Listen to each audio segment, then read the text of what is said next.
Hey there everybody, it's Mark Riley. I'm back with another video. Before we get started, I just want to quickly get the word out to those of you who live in Norway, especially if you live near the city of Bergen, Norway. I'm going to be at the Raptus Comics Festival this weekend, Saturday and Sunday. I'll put a link to their official website in the info box. I sincerely hope I can meet some of you, my Norwegian YouTube viewers, this weekend. But let's go ahead and get into the topic. Today I'm going to be talking about facial expressions in comic books, giving you all of my best advice in how to use them, how to get the most out of them. So let's go ahead and get started with my very first piece of advice. It is this one, number 1. It's all about the eyebrows. Alright, well, that's maybe a bit of an exaggeration, but I really do feel that eyebrows are the crucial element in facial expressions. And to that end, I created here my character Brody from Brody's Ghost, his face, 3 different versions. The only thing that's different in them is indeed the eyebrows. I'll zoom in just a little so we can begin to compare. In the first one, which is really the way that it ran in the comic, he looks surprised, but he has a certain look of strength and confidence about his face. In the second one, by changing the angle of the eyebrows, now it looks more, I would say, just like pure surprise. Not very strong surprise, sort of mild surprise.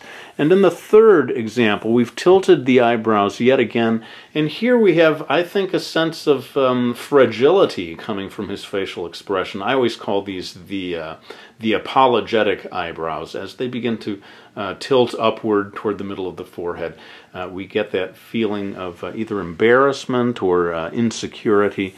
And indeed, the mouth is not changing, the eyes are not changing at all. It's just the eyebrows that are giving us these different facial expressions. Number 2, even before you start working on the story, practice drawing your characters with different facial expressions. So here you see some of the preparatory work that I did prior to getting underway on my Brody's Ghost story. I was working on the hairstyle and costuming of my ghost character Talia, but I was also practicing different facial expressions, trying to see what she would look like as her emotions changed throughout the story. So I would certainly advise you to get to work on sort of practice stuff like this before you get started on your story. You don't want to get halfway into your story and realize that you don't know how to make your character look happy or sad or whatever. Go ahead and work out all those bugs at the beginning before you get into the real storytelling. Number 3, in many cases, a facial expression deserves its own panel, free of dialogue. So this is from Brody's Ghost, Book 3, and there's a scene where Brody is trying to convince his friend Gabe to help him out in a way that is really quite risky to Gabe and his job. And Brody says, "Don't forget about Nicole, okay? If you saw what I saw that day, you wouldn't hesitate. You'd do whatever it takes."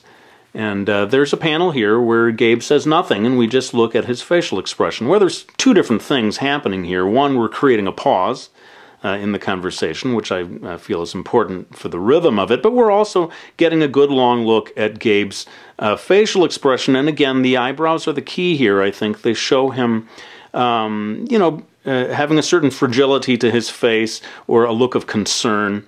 And it gives us our first sense that, maybe Gabe will go along with the plan, because you can tell that he does care. He doesn't have this sort of stony, uncaring expression on his face. So consider that when you're doing a dialogue scene. If the facial expression, the sort of facial reaction of a character is important, just go ahead and give that moment its own panel. Don't put any dialogue there, and give the reader a chance to sort of register that before they move on to the rest of the conversation. Number 4, limit your use of the very most extreme facial expressions so as to keep them special and powerful. This is from Brody's Ghost, Book 6. Hopefully not too much of a spoiler, but there is a moment where Talia the ghost explodes in rage. I mean, she's so furious that she almost looks grotesque, this facial expression. Well, it's the only time in the whole story where I draw her in this way. More than 500 pages long, the entire series, but I held back and only showed this level of rage on her face just this one time. That way it has power. The reader has never seen her like this before, and hopefully it's sort of like a punch in the gut when you see that. You're like, oh my goodness, what's going on with her, you know? Well, if I'd used it again and again and again, by the third, fourth, fifth time, it just doesn't have the same power that it used to. So be careful about the most extreme facial expressions. Use them rarely, and they will reward you by having a lot of power when you do pull them out and present them to the reader at key moments. Number 5. Even in a serious story, you may choose to go a bit cartoony for humorous effect. So Brody's Ghost is a fairly serious story most of the time, but every once in a while I would use cartoony facial expressions to create a humorous effect. And there's one part in the first book where the training ghost Kagemura is testing Brody to see if he has supernatural powers. He says, "My test is very simple. You must gaze upon the book, focusing the energies of your mind with the greatest possible intensity, and cause it to levitate." And Brody and Talia both say, "Levitate?" And if you look at the facial expressions, really quite cartoony there. And Kagemura says, "Close-range object levitation, the standard litmus test for any ghost seer." And again, I continue with this fairly cartoony-looking facial expression with Talia. "Sensei, with all due respect, I think maybe you and I need to have a little chat. You know, ghost to ghost." So yeah, for just a brief moment, even Kagemura's expression gets a little cartoony there, I would say. It's worth considering, depending on the tone of your story. You don't have to stay serious all the time. You can go cartoony every once in a while, if you think it'll help the story. Number 6. In serious moments, subtlety is crucial. So this is from Brody's Ghost, Book 4. Sorry, so many of these are from the same series, but I guess, you know, it's my newest series. It's the one that's freshest in my mind. But here we see a moment, a kind of a quiet moment after there's been a big confrontation between Brody and this guy Landon. And at this moment, the facial expressions get really pretty quiet. And subtle, I would say.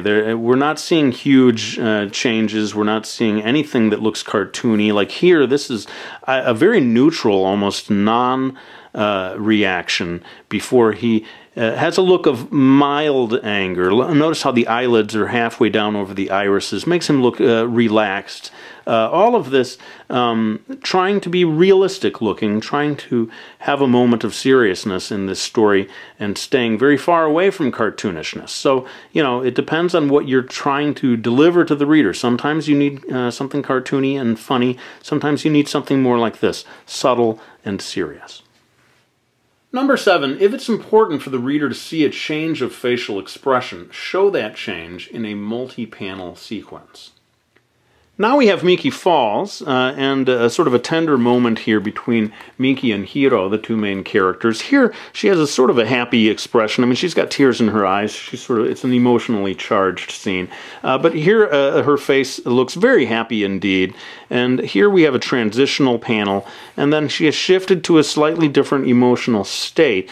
And by the next page, we indeed, with the eyebrows, get this sense of her being a little worried, you know, feeling a sense of trepidation about the future. Well, I felt it was important to move gradually from her emotional state here to the one that she finally arrives at here. And you may want to consider that. I think it's well worth doing to sort of save the reader from getting whiplash by seeing your character's face change a little too quickly from one expression to the other. Number 8, don't forget the facial expressions of characters who aren't speaking. Now we jump back in time to my very first published comic book series, Akiko, or Akiko, depending on which pronunciation you prefer. There's a moment in the story where our heroes are surrounded by these lizard creatures called Vungers, and Spuckler, who is kind of my action hero type character, says, "Now remember, there's only one thing that scares Vungers."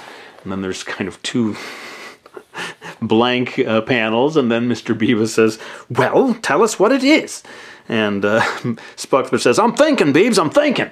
And, of course, these two foreground characters, Spuckler and Mr. Biba, are kind of the stars of the scene. But I did not forget to have Akiko's face register a sort of change of, becoming quite worried when we realized that Spuckler himself has forgotten what it is that scares the Vungers. So make sure that you're not just focusing on the characters that are talking. You may have some background characters. They also need to have facial expressions to make your scene as effective as possible. Number 9. Sometimes the facial expression you need is a blank expression. So this is from Brody's Ghost, Book 5, and again, I don't want to spoil too much, but I'll just say that Brody and Talia, the ghost, were separated from one another for a while, and then finally, Talia sort of pops back into his life. Brody is in a very difficult situation here. His expressions are all, very pronounced on his face. But Talia's reaction is really very, very neutral. It's hard to pinpoint what expression is being conveyed here. To me, it's almost like the sort of scientist studying something in a petri dish, kind of how interesting. And I found just at this moment that that's what I wanted. Brody is all emotion and all extreme in his reactions. Talia, at least for the time being, is absolutely emotionless. And so, if it is a choice, there's nothing wrong sometimes with your character having no facial expression whatsoever. And finally, number 10. If you have designed a character that doesn't have facial expressions, you may have to just own that rather than be untrue to your design. Now, over the years, I have designed characters that have very limited facial expressions, or indeed almost no facial expressions whatsoever. In Miki Falls, throughout the series, we have this character named Anra, who has 2 eyes and nothing else, really, and certainly no indication of eyebrows. And so, basically, there is no facial expression on Anra for pretty much the entire story. And rather than betray that by having, angry eyebrows suddenly appear or whatever, I just as I said, I just owned it and said, look, this character has no facial expression. But what may happen is the reader may sort of read a facial expression into that face, depending on how they are reacting to the story. In any case, I just wanted to get one in here to let you know that, there's nothing wrong with having a character that doesn't have facial expressions. I don't know if you want that to be your main character. That would be tricky, but certain characters will have just sort of a blank, expressionless face all the time, and, maybe you can make that work in your favor.